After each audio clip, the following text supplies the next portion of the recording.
কংগ্ৰেছৰ মানুহটো আছেই বিজেপিত, ময়ে আছোঁ, পীযুষ হাজৰিকা আছে, জয়ন্ত মল্লবৰুৱা আছে, আমিতো কংগ্ৰেছৰ পৰা আহিছোঁ, এইটোতো চবেই জানে। গতিকে আমাকতো ভাল কৰি ৰাখিছেই বিজেপি, হয় নহয়? গতিকে আৰু যদি পঠিয়াই দিয়ে আৰু ভালকৈ ৰাখি দিম।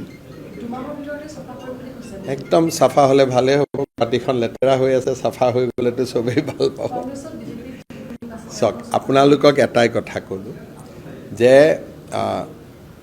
যোনে যি কয় তাক আপোনালোকে ৰিপৰ্টিং কৰি থাকিব লাগে, কৰি থাকক, এইটো আপোনালোকৰ দায়িত্ব। আমাক ইমানখিনিয়ে সুধিব যিটোত কিবা এটা ভেলু থাকিব। এতিয়া কংগ্ৰেছ চাফা কৰিব, এইটো বিজেপিক আপোনালোকে সুধিলে তাৰ কি উত্তৰ পাব? কংগ্ৰেছৰ প্ৰশ্নটো কংগ্ৰেছক সুধিব লাগিব। যদি বিজেপিলৈকে কিবা প্ৰশ্ন কৰে তাৰহে মই উত্তৰ দিব পাৰিম, হয় নহয়?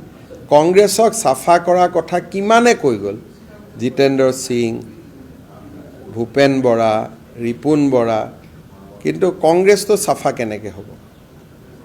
কাৰণ তাতে গান্ধী ফেমিলি আটাইতকৈ লেতেৰাটো তাত সোমাই আছে। যদি চ'ৰ্চটোৱে অপবিত্ৰ হয়, তাৰ পৰাতো অপবিত্ৰ পানীয়েতো ওলাই থাকিব নহয়। গতিকে চ'ৰ্চটো কাৰেক্ট কৰিব লাগিব। যিদিনাখন কংগ্ৰেছে কংগ্ৰেছৰ পৰা গান্ধী ফেমিলিক আঁতৰাই দিব, সিদিনাখন কংগ্ৰেছত অলপমান পবিত্ৰতা হয়তো আহিব পাৰে। আৰু গান্ধী ফেমিলি কিয় অপবিত্ৰ, এই বিষয়ে মই যোৱা এক মাহত বহুত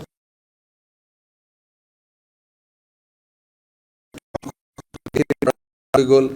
গোটেই কথাবিলাক কাশ্মীৰৰ ঘটনাৰ পৰা আৰম্ভ কৰি কিমান অপবিত্ৰ তাক আমি যোৱা কেইদিনত বহুত আলোচনা হৈ আছে। গতিকে চ'ৰ্চটো নিকা কৰিব লাগিব। যিদিনাখন কংগ্ৰেছে গান্ধী ফেমিলি কংগ্ৰেছৰ পৰা আঁতৰাই দিয়ে, তেতিয়া কংগ্ৰেছ নিকা হ'ব পাৰে, আৰু নহ'লে কংগ্ৰেছ এনেকৈয়ে থাকিব, যোনে যিমান চাফা কৰিব খুজিলেও চাফা নহয়। কংগ্ৰেছৰ মানুহটো আছেই বিজেপিত, ময়ে আছোঁ, পীযুষ হাজৰিকা আছে, জয়ন্ত মল্লবৰুৱা আছে, আমিতো কংগ্ৰেছৰ পৰা আহিছোঁ, এইটোতো চবেই জানে। গতিকে আমাকতো ভাল কৰি ৰাখিছেই বিজেপি, হয় নহয়?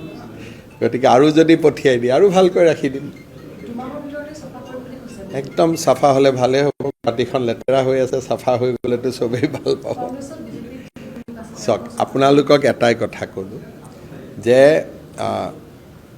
যোনে যি কয় তাক আপোনালোকে ৰিপৰ্টিং কৰি থাকিব লাগে, কৰি থাকক, এইটো আপোনালোকৰ দায়িত্ব।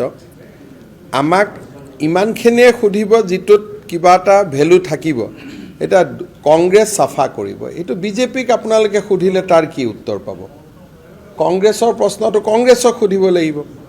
যদি বিজেপিলৈকে কিবা প্ৰশ্ন কৰে তাৰহে মই উত্তৰ দিব পাৰিম, হয় নহয়? কংগ্ৰেছক চাফা কৰাৰ কথা কিমানে কৈ গ'ল, জিতেন্দ্ৰ সিং, ভূপেন বৰা, ৰিপুণ বৰা, কিন্তু কংগ্ৰেছটো চাফা কেনেকৈ হ'ব? কাৰণ তাতে গান্ধী ফেমিলি আটাইতকৈ লেতেৰাটো তাত সোমাই আছে। যদি চ'ৰ্চটোৱে অপবিত্ৰ হয়, তাৰ পৰাতো অপবিত্ৰ পানীয়েতো ওলাই থাকিব নহয়। গতিকে চ'ৰ্চটো কাৰেক্ট কৰিব লাগিব। যিদিনাখন কংগ্ৰেছে কংগ্ৰেছৰ পৰা গান্ধী ফেমিলিক আঁতৰাই দিব, সিদিনাখন কংগ্ৰেছত অলপমান পবিত্ৰতা হয়তো আহিব পাৰে। আৰু গান্ধী ফেমিলি কিয় অপবিত্ৰ, এই বিষয়ে মই যোৱা এক মাহত বহুত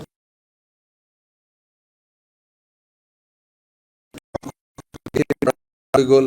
গোটেই কথাবিলাক কাশ্মীৰৰ ঘটনাৰ পৰা আৰম্ভ কৰি কিমান অপবিত্ৰ তাক আমি যোৱা কেইদিনত বহুত আলোচনা হৈ আছে। গতিকে চ'ৰ্চটো নিকা কৰিব লাগিব। যিদিনাখন কংগ্ৰেছে গান্ধী ফেমিলি কংগ্ৰেছৰ পৰা আঁতৰাই দিয়ে, তেতিয়া কংগ্ৰেছ নিকা হ'ব পাৰে, আৰু নহ'লে কংগ্ৰেছ এনেকৈয়ে থাকিব, যোনে যিমান চাফা কৰিব খুজিলেও চাফা নহয়।